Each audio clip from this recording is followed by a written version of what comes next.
Hello बच्चों, let's read this question. The question say that select the incorrect statement.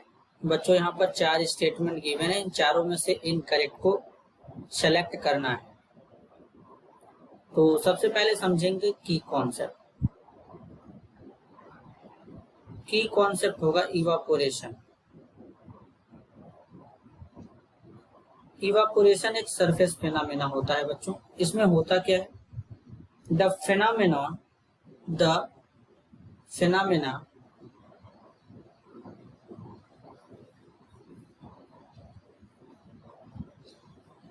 of change of a liquid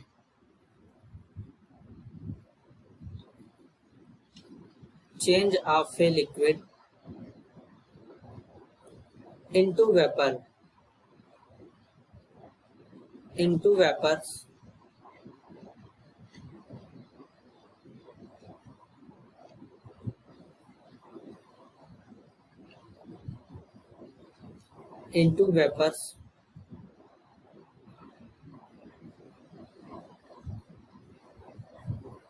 at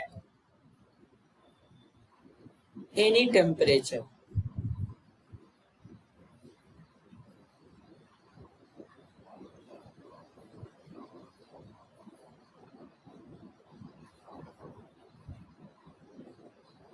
vapors at any temperature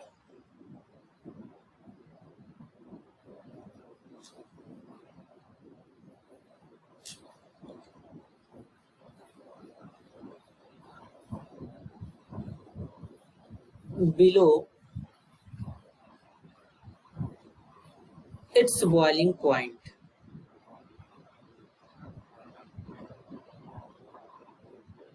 Boiling point is called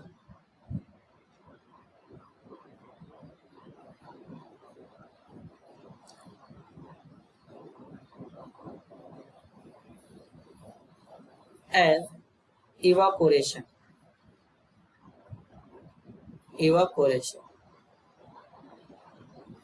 तो basically बच्चों, किसी liquid के surface से उसके molecule जब vapour में convert होते हैं बॉइलिंग पॉइंट से कम टेम्परेचर पर, तो उसी को बोलते हैं इवापोरेशन। पहले स्टेटमेंट में बोला गया we should wear cotton cloth in hot summer day. तो बेसिकली बच्चों ये पहला स्टेटमेंट बिल्कुल करेक्ट है। समर के मौसम में बेसिकली होता क्या है, जब कॉटन क्लोथ पहनते हैं तो वो स्वीट को एब्जॉर्ब कर लेता है और उसे एटमॉस्फेयर में एक्सपोज करता है बच्चों, जिससे क्या होता है, ठंडक मिलता है। और ये प्रोसेस होता है इवापोरेशन के कारण। We wear cotton clothes during summer as cotton absorb sweat from the body, exposing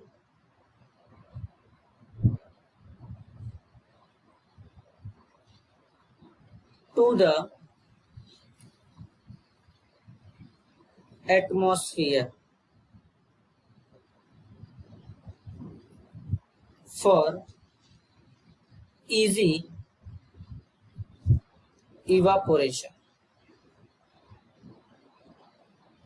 तो पहला स्टेटमेंट तो यहाँ पर करेक्ट है बच्चों। सेकंड बोला गया with increase in temperature rate of evaporation decrease. जब बच्चों टेम्परेचर इंक्रीज कराते हैं तो इवापोरेशन का रेट इंक्रीज होता है और फास्ट होता है। तो यहाँ पर ये स्टेटमेंट भी गलत हो जाएगा।